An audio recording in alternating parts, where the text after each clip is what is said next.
नमस्कार मंडळी, आपण नवीन मालिका घेऊन येत आहोत बंधुप्रेम.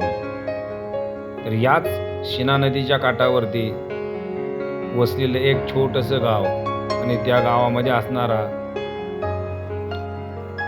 एक सामान्य व्यक्ती, त्याचं नाव दशरथ मनोहर येडगे. याची कशी परिस्थिती होते हे आपण स्वतः पाहणार आहोत.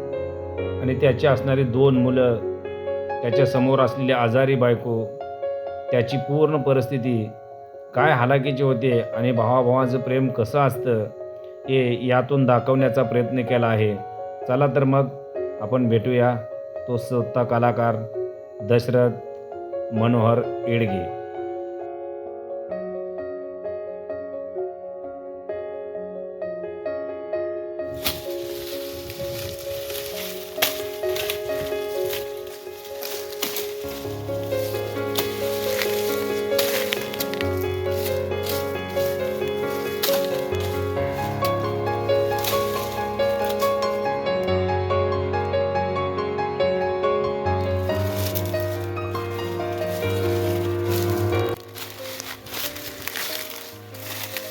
यायला ही बायकोचं आजारपण, मुलांचं शिक्षण, असं आपलं गरीब दिवस जायचं सावकारदारात